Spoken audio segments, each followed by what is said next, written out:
Oh my word. I don't know what to pack. It's empty. It's empty.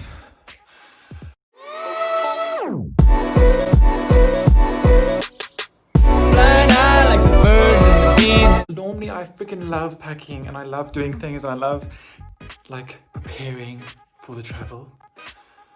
But I don't know, I think it's the nerves and I think it's not knowing what to expect when I get to the airport. And I think it's just, I've been waiting for this moment for so long that I literally just want to get myself into the bag and go.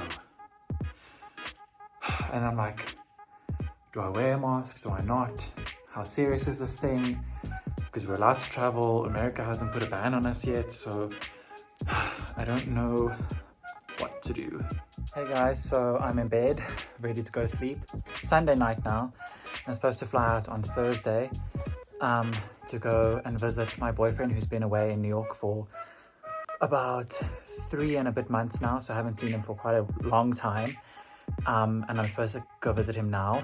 The president of South Africa has just spoken and said that he advises against travel to the USA and Europe and China, advises against international travel for South Africa. Basically, it's not a ban, so the airline for now is telling me that they won't give me a refund and they won't move the flight because there's no ban on travel. So I'm going to head there in the morning, see what I can do, see when I'm flying, see what I'm happening, see if I am flying, I head there early in the morning and see what happens. But it's quite a scary time and I'm quite emotional because I really want to see him and I don't know if he's going to be able to come back either. So, but anyway, I'm going to go sleep. I'm sitting here in my suitcase because I literally don't know what to pack.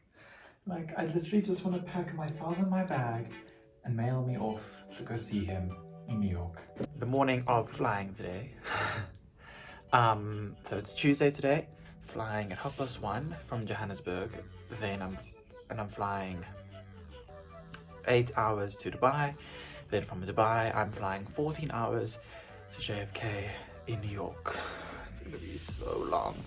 So that's why I thought to tire myself out and to get me refreshed and to feel good for this long 24 hours day of flying, almost 24 hours. I would go for a quick jog, do a quick home workout, and then to the airport.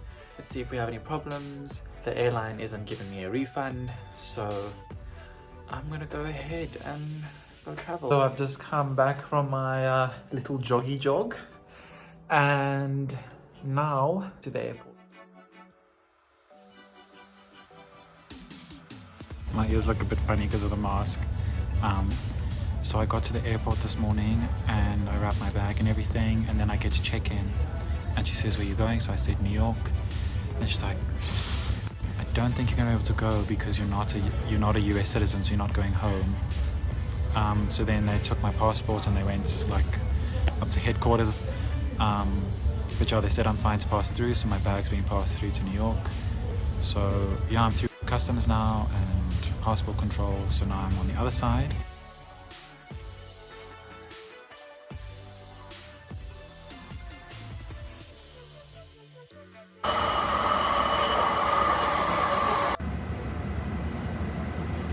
So I just made it to my boyfriend's apartment after like a whole day of flying. I just checked our temperature at the airport because I didn't come from a high-risk country like China or Europe. I was allowed to pass through customs, and then I literally finished 3 bottles of hand sanitizer on this journey alone that I bought in South Africa. And then there's literally like, there's not a single piece of hand sanitizer I can find anywhere in America. So I'm really scared now because when I go out, I need to hand sanitize when I get on the subway and stuff. But luckily, I just randomly walked into Carlos Bakery for cannoli and they were selling hand sanitizer. So it's ready to go. And I'll let you guys know how the journey goes of my COVID-19 traveling. But I'm really excited. I was so excited when I popped out of the subway. First of all, I went to the wrong station. So my boyfriend took forever to find me because I was lost. So cool seeing him and stuff. But anyway, talk to you later, guys.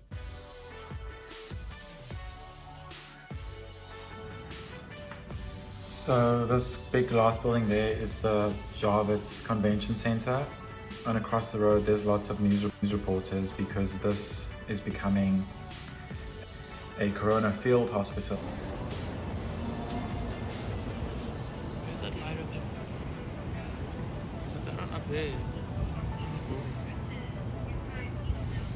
What's here?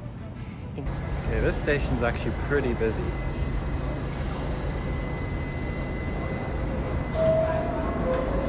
You've got nothing else to do at night, so you decide to walk around Central Park. It's super dark out here. The only one bad thing about walking around here now is it's starting to rain. So I don't really know what we're gonna do now.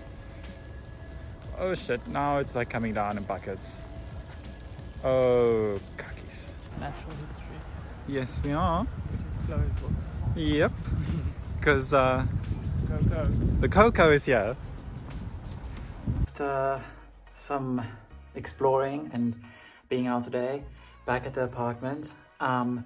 So as you saw, they're setting up a corona field hospital and all the museums and things are closed. So we can't go into the museums, but you can see the sites on the outside. And then we just did Central Park exploring. So now we're gonna head to a friend's apartment. We're gonna go play some games, get a bit drunk, and just enjoy our evening and then walk slowly back to the apartment. Yeah, because as you can't go out to bars and clubs and stuff.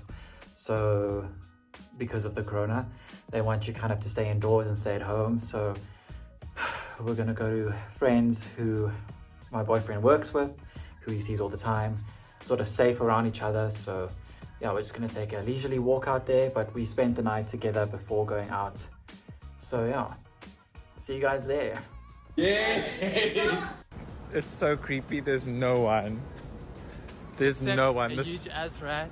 A huge ass rat that just ran in front of us. Okay, there's two other people, civilization, and a taxi. Is there another rat? There's another rat. Oh shit, there's more. In front of the Empire State Building. Look, there it is, all lit up, and here's the bottom of the Empire State. Hey guys, so my boyfriend's busy working. He works in this building here. Well, he lives there, sorry. So I'm just gonna go explore, bought some coffee. I'm just gonna go to explore New York a bit.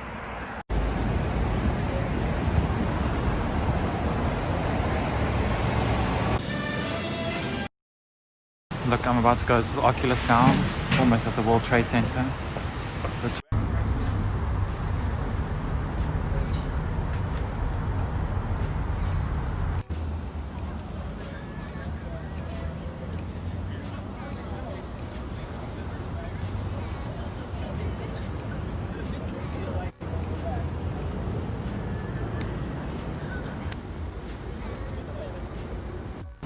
So we're eating a famous New York slice from Joe's Pizza. Statue of Liberty.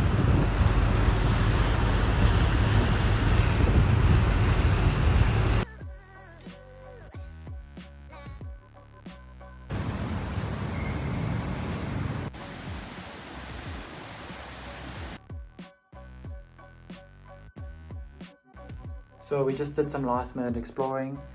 Today we went out all the way to the Met Cloisters and we went sort of out of Manhattan, and then we did like late night exploring around the Met. We walked around there. The one thing about being in New York at this time is that you get such spectacular photos compared to photos from the past because it's so empty. So you don't have to wait in queues and you can take your time and set up your photos and just really get into it and see the city in a different vibe. It's really scary and it's really weird, but it is different. So when we were out at the Met Cloisters, I got a phone call to say that Emirates has just informed the world and South Africa that they're cancelling all their international flights and that they have one more flight going out tomorrow morning back to South Africa, and I have to be on that flight. So I've spent only 5 days now here in New York with my boyfriend. So hopefully he comes back now soon too. to South Africa, but I don't know what's going to happen. But basically, I am heading to the airport tomorrow morning to JFK to get on the Emirates flight back to South Africa, because apparently South Africa is entering a lockdown from Thursday night, 12 o'clock. South Africa is entering a lockdown, 21 days. No one can leave their homes, no one can go outside, all flights are being cancelled, international and domestic. So I basically have to go back home now. Emirates has also advised that they'll be doing screenings. They want us to bring hand sanitizer and masks. So I've got my mask prepared, I've got my hand sanitizer from Carlos. Yeah, I'm just very sad to leave him, of course, because I'm not sure when I'm going to see him again, and I'm not sure what's going to happen with New York City. It's getting emptier and emptier, and the cases just keep going up and up. And South Africa, when I left, barely had cases, and they've really grown into a lot now. So it's so scary traveling at the moment. When I flew here, you get scanned, you get passed, people stare at your passports forever, wondering if you're on the high-risk country list. It's just, it wasn't an easy journey. It wasn't fun like it usually is traveling. It's just very uncomfortable, and you feel so wrong doing it the whole time. But let's see what happens.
So I finally made it back home now from the airport. What happened was we landed in South Africa at 4 o'clock.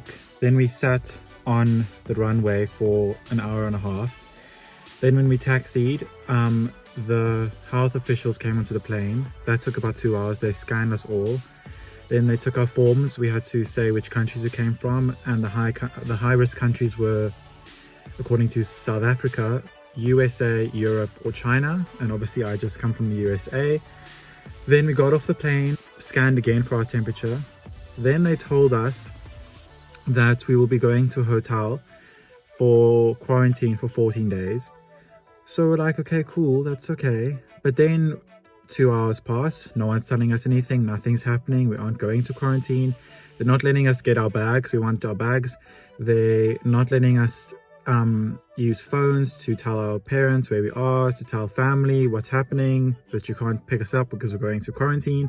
The buses aren't arriving to take us. And basically I have a US SIM card in my phone, so it's not working, so I can't tell my parents what the hell's happening. Eventually they tell us, then they haven't provided us with food or water. The plane journey, 8 hours from Dubai to Johannesburg, they didn't give us food, they only gave us stuff to drink on the plane. So we haven't eaten for almost 8 hours now, a whole day. We'd just flown 14 hours from JFK to Dubai. They provide us with water. There's one glass on a table and a jug of water. And you want us to share a glass and one jug of water between a plane that had almost 400 passengers on it. They told us that we might go to a government facility and that we won't be allowed to take our bags with us. And then also we started seeing people that were on the same flight with us being allowed to leave and exit the airport because they didn't come from a high-risk country, but they were still on the plane with us. So they've still been in contact with potential virus carriers. So that started some rioting and some singing and people getting up in arms. So those are some of the videos that I took of the people dancing and singing and protesting against the way we were treated now in the airport. And then after that, they tell us, okay, no, we're allowed to go home, and if we self-quarantine. That was 7 hours after we landed.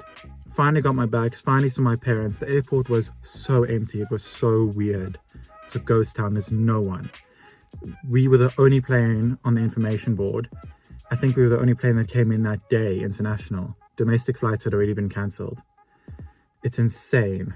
And then my boyfriend informed me that he would be coming. So tonight is Tuesday night, and he is coming on Thursday. He'll be landing at 10 o'clock and the lockdown starts at 12 o'clock on Thursday. So he's coming in just in time. I'm not sure what's going to happen with him and self-quarantining and all that stuff. I'm hoping he's able to come out the airport. But it was quite an ordeal, quite scary, and we weren't treated very well. But hey. But anyway, thanks guys for watching. That was my journey.